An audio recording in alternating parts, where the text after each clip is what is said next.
معنی میں کائنات کی ہر شے تسبیح کر رہی ہے. جیسا کہ میں عرض کر چکا 5 سورتیں شروع ہوئی ہیں اسی مضمون سے. سبح للہ ما فی السماوات و ما فی الارض، یسبح للہ ما فی السماوات و ما فی الارض. اب سبح یسبح ماضی اور مضارع دونوں لا کر تمام زمانے جو ہے ان کا احاطہ ہو گیا، ماضی بھی، حال بھی، مستقبل بھی. فعل مضارع میں آپ کو معلوم ہے عربی زبان میں حال اور مستقبل دونوں کو کور کرتا ہے. اور ما فی السماوات و ما فی الارض کل کون و مکان اس کے اندر آ گئے. تو کائنات کا ذرہ ذرہ اور ذرے سے لے کر بڑے سے بڑے سیاروں تک اور جملہ مخلوقات اللہ کی تسبیح کر رہی ہیں. کس معنی؟ دیکھیے سبح یسبح کے معنی عربی زبان میں تیرنے کے ہیں. تیرنے سے مراد کیا؟ پانی کی سطح پر کوئی شے برقرار رہے، ڈوبے نہیں، یا فضا میں یا خلا میں جو اس کا مدار ہے اس پر قائم رہے، یہ تیرنا ہے.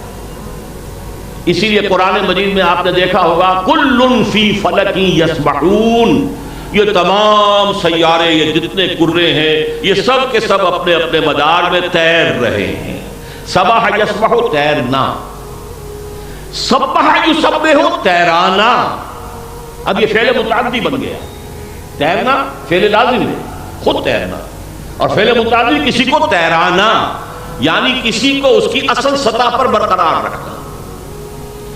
اللہ کو تیرانے کا مفہوم کیا ہے؟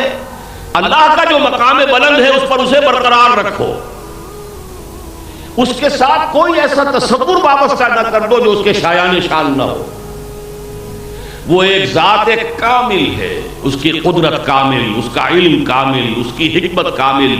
وہ ہر عیب سے، ہر نقص سے، ہر ضعف سے، ہر عجز سے، ہر احتیاج سے وراء الورا ثم وراء الورا، اعلیٰ منزہ. یہ کیفیت، یہ تصور جو ہے یہ ہے تسبیح. یہ صرف کہنے کا نام نہیں ہے سبحان اللہ سبحان اللہ سبحان اللہ، بلکہ اللہ تعالیٰ کو اس کے اس مقام بلند پر برقرار رکھنا، یہ تسبیح.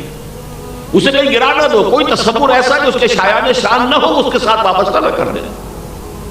ہر عیب سے، ہر نقص سے، ہر ضعف سے، ہر احتیاج سے، ہر عجز سے وہ منزہ ہے، اعلیٰ ہے، ارفع، پاک.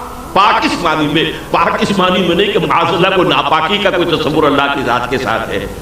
ہم تو کسی کپڑے کو ناپاک ہو گیا تھا پاک کر رہے ہیں، وہ تصور نہیں. اللہ کے ساتھ کوئی ایسا تصور نہ آنے پائے کہ جو اس کے مقام رفیع کے منافی ہے، اس کی شان کے. اس معنی میں کائنات کا ذرہ ذرہ جو تسبیح کر رہا ہے وہ تسبیح حالی ہے.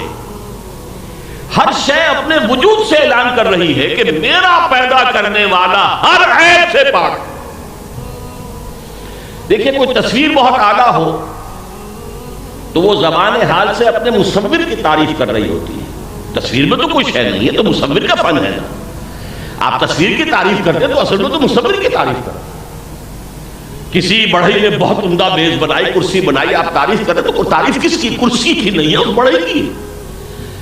تو اس کائنات میں جیسے کہ سورہ ملک کے شروع میں کہا گیا تم ہماری اس کائنات کے اندر چاروں طرف دیکھ لو. فرجع البصر کرتین ینقلب الیک البصر خاسئا وہو حسیر. تمہیں کہیں کوئی رکھنا، کہیں کوئی خامی، کہیں کوئی کمی نظر نہیں آئے. تو اگر یہ تخلیق کامل ہے تو کامل ذات تو اس کی ہوئی جس نے کہ اس کو بنایا ہے. تو ذرہ ذرہ اس کی گواہی دے رہا ہے کہ میرا بنانے والا ہر اعتبار سے ہستی کامل ہے، جس کے علم میں، جس کی حکمت میں، جس کے اختیار میں، جس کی قدرت میں کہیں کوئی کمی نہیں. یہ تو ہے وہ تسبیح حالی جو کائنات کی ہر شے کر رہی ہے. ویسے سورہ بنی اسرائیل کی ایک آیت سے اندازہ یہ ہوتا ہے کہ شاید ہر چیز کو اللہ تعالیٰ نے کوئی زبان بھی دے رکھی ہے. پرندوں کی اپنی زبان ہے، یہ نباتات بھی ایک دوسرے کے ساتھ کوئی کمیونیکیٹ کرتے ہیں، زبانیں ہیں.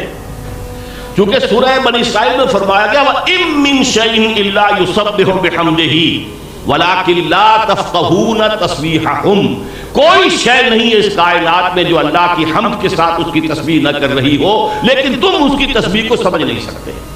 چونکہ تسبیح حالی تو ہماری سمجھ میں آ گئی کہ ہر شے اپنے وجود سے تسبیح کر رہی ہے، زبان حال سے تسبیح کر رہی ہے. لہذا اس کا امکان ہے میرے نزدیک اللہ نے ہر شے کو کوئی زبان بھی دی ہو. جیسے سورہ حامیم سجدہ میں آتا ہے قیامت کے دن ہماری اپنی کھالیں، ہمارے اپنے ہاتھ، ہماری اپنی آنکھیں ہمارے خلاف گواہی دیں. اور ہم گھبرا کر کہیں گے لما شہدتم علینا، ارے بھائی تم تو میری کھال تھی اور تم میرا ہاتھ تھے، تم میری آنکھیں تھیں، تم میرے خلاف گواہی دے رہے ہو. کیا کہیں گے وہ؟ انطقنا اللہ الذی انطق کل شیء، آج ہمیں بھی اس اللہ نے گویائی عطا کر دی ہے جس نے ہر شے کو گویائی دی. تو گویا کہ ہر شے کی گویائی کا بھی کوئی نہ کوئی مفہوم ہے ازرو قرآن مجید، لیکن وہ ہمارے فہم سے بالا ہے. البتہ یہ کہ ہر شے اپنے وجود سے گویا کہ زبان حال سے اللہ کی تسبیح کر رہی ہے، ہمارا سمجھ میں آتا. اس کے بعد فرمایا لہ الملک. ان صورتوں میں خاص طور پر آپ دیکھیں گے، اس نقطے کو یہی نوٹ کر لیجئے، اللہ کی صفات میں جو سب سے زیادہ نمایاں کی گئی ہے وہ ملک، بادشاہی اسی کی ہے. سورہ حدید کے جو اس کا ابتدا ہے، جو ام المسبحات ہے، یہ آخری سورت مسبحات میں سے ابتدائی جو ہے سورہ حدید، اور وہ ام المسبحات. اس میں پہلی 6 آیات جس میں ذات و صفات باری تعالیٰ کا بیان ہے بہت اعلیٰ علمی سطح پر، اس میں 2 مرتبہ یہ مضمون آیا لہو ملک السماوات والارض، لہو ملک السماوات والارض، آسمانوں اور زمین کی بادشاہی اسی کی. اور 2 جگہ پر آپ دیکھیں گے انہی صورتوں میں، سورہ جمعہ میں یسبح للہ ما فی السماوات و ما فی الارض الملک القدوس العزیز الحکیم. الملک سب سے پہلے اس کی طرف اشارہ کیا. اسی طرح سورہ حشر کی لاسٹ بٹ 1 آیت جو ہے آخری سے پہلی، اور یہ آج پورے قرآن میں اس اعتبار سے بڑی یونیک ہے کہ ایک آیت میں اللہ کے 9 اسماء آئے ہیں، 8 آئے ہیں تسلسل کے ساتھ. هو اللہ الذی لا الہ الا هو الملک القدوس السلام المؤمن المہیمن العزیز الجبار المتکبر. کسی اور مقام پر آپ کو نہیں ملیں گے، 4 سے زیادہ کہیں نہیں ہے، یہاں 8 ہے. لیکن ان میں بھی پہلا الملک،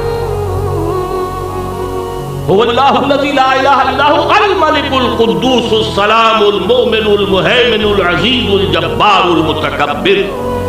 یہ تصور جو ہے اس کو نوٹ کر لیجئے، قرآن مجید کا اہم ترین تصور ہے کہ اسلام در حقیقت اللہ کی بادشاہت قائم کرنا چاہتا ہے.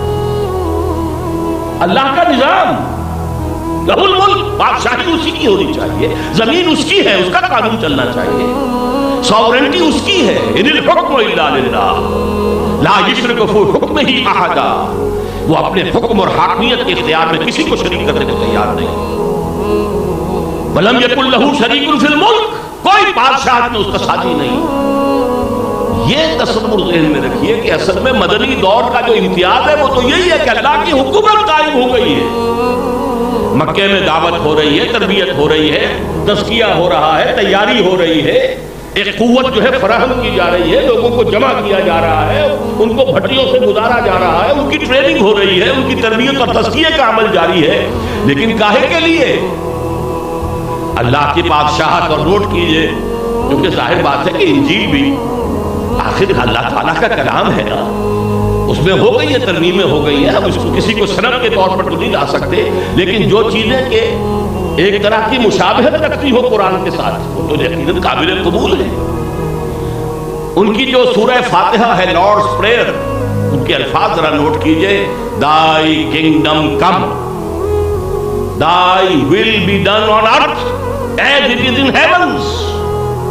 اے رب تیری حکومت آئے، تیری بادشاہی آئے، تیرا نظام قائم ہو، تیری مرضی اسی طرح زمین پر بھی پوری ہو جیسے آسمانوں میں پوری ہو رہی ہے.